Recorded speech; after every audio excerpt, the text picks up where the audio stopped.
खूनी कुआं। सीमा गर्मियों की छुट्टियों में अपनी नानी के गांव आई थी। सीमा नानी के घर पहुंचने के बाद अपनी नानी के पैर छूती है और उनसे आशीर्वाद लेती है। तभी उसकी नानी उसे कहती है, इतनी बड़ी हो गई मेरी सीमा, चल जल्दी से हाथ मुंह धो ले, मैं तेरे लिए खाना लगा देती हूँ। भूख लगी होगी ना? हाँ नानी, भूख तो लग रही है मुझे, आपके हाथ के बने हुए पीले दाल और चावल खाने की।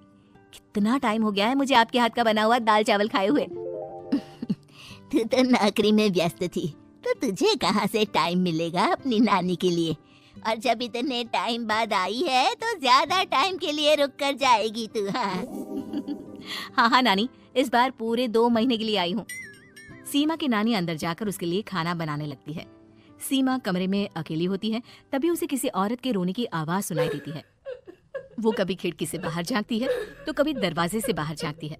उसे समझ में नहीं आ रहा होता है कि आखिर रो कौन रहा है। तभी नानी खाना लेकर आ जाती है। वो अपनी नानी से कहती है, नानी, कोई औरत रो रही है क्या? मैं जब से यहाँ आई हूँ तब से मुझे यहाँ किसी औरत की रोने की आवाज आ रही है। हे भगवान, कहीं ये वही तो नहीं? बोलो ना नानी। अरे कोई नहीं रो रहा, ये तेरे मन का वहम है। और तू ना अब खाना खा ले, ज्यादा यहाँ वहाँ की बातों में ध्यान मत दिया कर। जल्दी से खाना खा और फिर मेरे साथ आ जा मेरे कमरे में, दोनों बैठकर खूब सारी बातें करेंगे। ऐसे ही अगले दिन सीमा अपनी नानी के साथ गांव के बाजार जा रही होती है। उसी रास्ते में फिर से किसी औरत के रोने की आवाज आती है। वो अपनी नानी से कहती है, अरे नानी, क्या सच में तुम्हें अभी भी किसी औरत की रोने की आवाज नहीं सुनाई दे रही?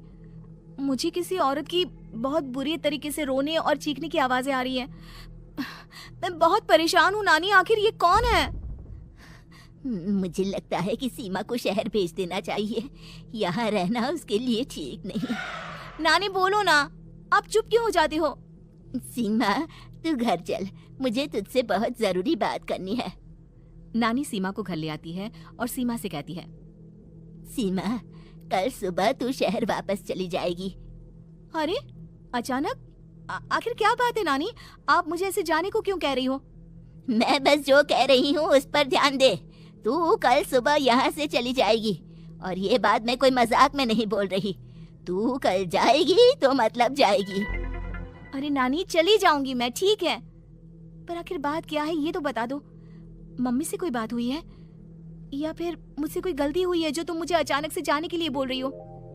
देख सीमा, रात बहुत हो चुकी है और मुझे इस बारे में कोई बात नहीं करनी। चल, अब चल के मेरे साथ सो जा, सुबह की बस पकड़कर तुझे शहर भी तो जाना है।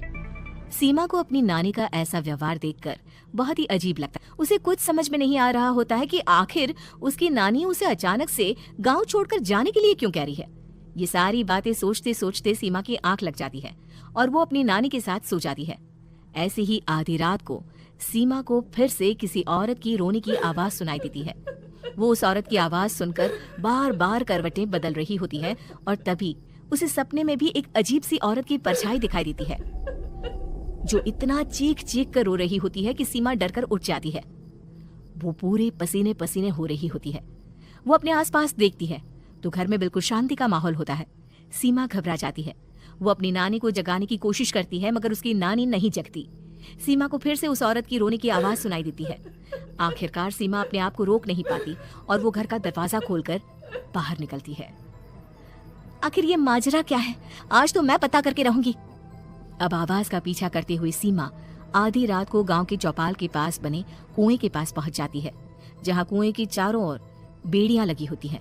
उन बेड़ियों में लगे हुए ताले के साथ एक लाल रंग का कपड़ा और माता रानी का कलावा बंधा होता है। उस कुएं में से सीमा को किसी के रोने की आवाज आती है। सीमा परेशान हो जाती है। इस कुएं में कौन है? कौन है यहाँ? सुनो, कौन है? कौन रो रहा है? वो चिल्ला चिल्ला कर पूछती है और साथ ही लोगों को जगाने की कोशिश करती है, मगर किसी को भी उसकी आवाज सुनाई नहीं देती। अब सीमा खुद उस कुएं के पास की बेड़ियों और तालों को खोलने की कोशिश करती है और किसी तरह कुछ देर की मशक्कत के बाद सीमा उसको खोल भी देती है। और जैसे ही वो कुआं खोलकर उसके अंदर झांकती है, सीमा उस कुएं में गिर जाती है। इतने में उसकी नानी की नींद भी खुल जाती है और सीमा को पास ना देखकर नानी परेशान हो जाती है। नानी घबराकर पूरे घर में उसे ढूंढने की कोशिश करती है, जिसके बाद उसकी नानी और सभी लोग उस खूनी कुएं के पास जाते हैं और सीमा की नानी कुएं के पास खड़ी होती है। सभी गांव वालों और सीमा की नानी को सीमा के चिल्लाने की आवाज आती है। बचाओ, कोई मुझे बचाओ।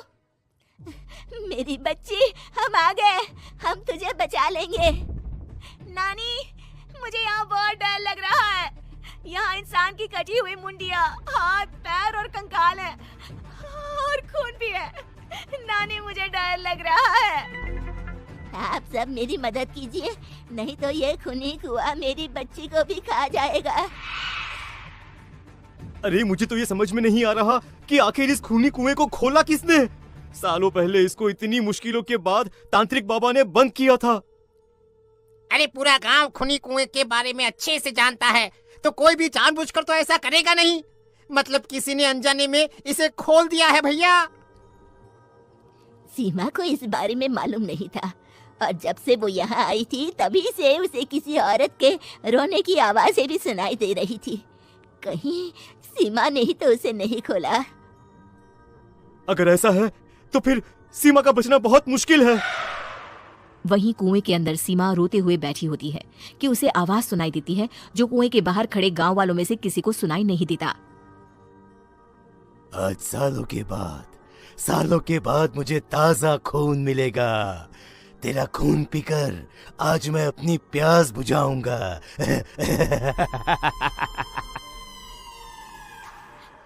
कौन है? कौन है? मत मारो प्लीज, मुझे जाने दो प्लीज। मैंने किसी का क्या बिगाड़ा है?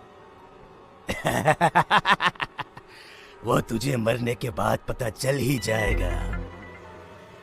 जितने में गांव वाले और सीमा की नानी कुछ सोच पाते, उतने में उन्हें सीमा के चिल्लाने की आवाज आती है और अगले ही पल सब शांत हो जाता है। क्या हुआ? सीमा, मेरी बेटी।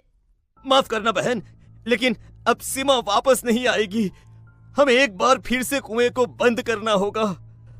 गांव वाले तभी तांत्रिक को बुलाकर लाते हैं। एक बार फिर अपनी शक्ति से तांत्रिक बाबा उस कुएं को हमेशा हमेशा के लिए बंद कर देते हैं और वहां एक बोर्ड लगा दिया जाता है कि यहाँ आना मना है।